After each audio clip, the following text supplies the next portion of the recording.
the Jordanian opposition coalition, Mudar, Zahran. And let's talk about this situation in depth a little bit. Now, of course, all our packages were about humanitarian aid, but I'd like to talk to you, Mudar, a little bit about what's behind of this, especially Hamas. Now, many people, as you know, call Hamas a terrorist organization. However, wouldn't you agree that they were born out of oppression?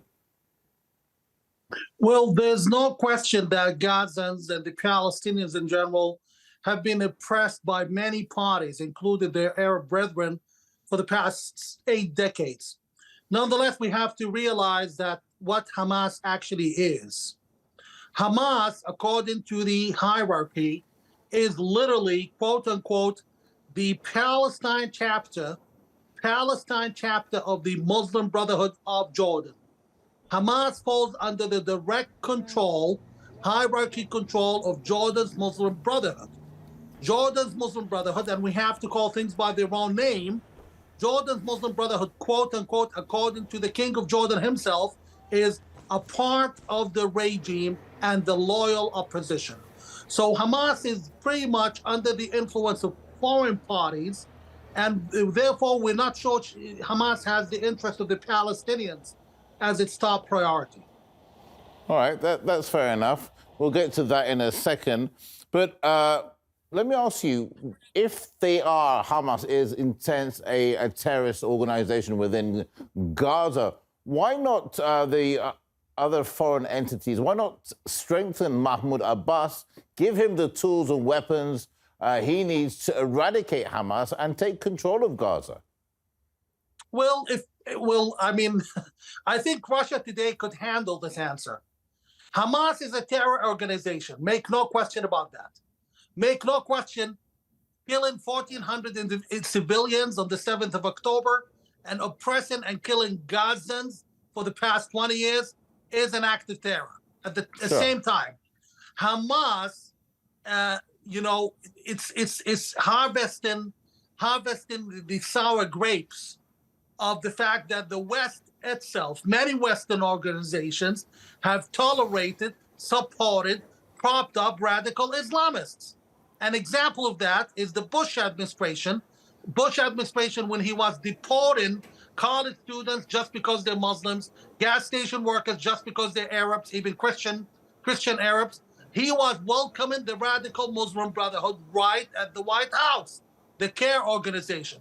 So Islamism, radical Islam, has been the brainchild and the sweetheart of Western intelligence agencies for a very long time. In fact, remember the Hamas coup took place under the Bush administration. Hamas would have never pulled that one off against the Palestinian Authority. And at the same time, they come back to us, Muslims, when they prop up the terrorists, the radicals, they blame us for how come we are not actually taking action against the radical Islamists, which they have empowered. Come on. We know, remember when Trump said Hillary created ISIS? He wasn't kidding. There's plenty of evidence radical groups have always been propped up by Western agencies. Well, you make some good points then. Okay, so the Hamas is a terrorist organization. The people of Palestinians are suffering. But in your opinion, what is the most effective way for Palestinians to advocate for their rights and interests in Gaza then? Well, there's no other way, progress forward, pretty much like everyone who has actually achieved something. All terror groups in history, be it in Chechnya, in Ireland, in South America, Tamil Tigers, you cannot defeat the state. You cannot defeat, no matter how many martyrs, quote unquote, you give away, you're not going to win. The only way we have forward with the Israelis is to become their partners instead of their enemies, to join forces and kill warmongers. The same warmongers who are preaching war and Nazism in Ukraine, the same warmongers who are feeding the conflict in Ukraine are the very same Western warmongers who are feeding Hamas, feeding the butchery and wholesale slaughter of people all over the world, including Palestine, Israel, South America. It's the same story, deja vu. We need a new chapter in humanity. And above all, to understand that there are people who are making incredible, massive fortunes off wars. There's no question about that.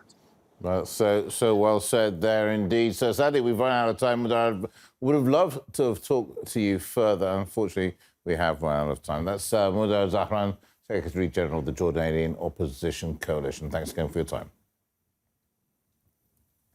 Now, hundreds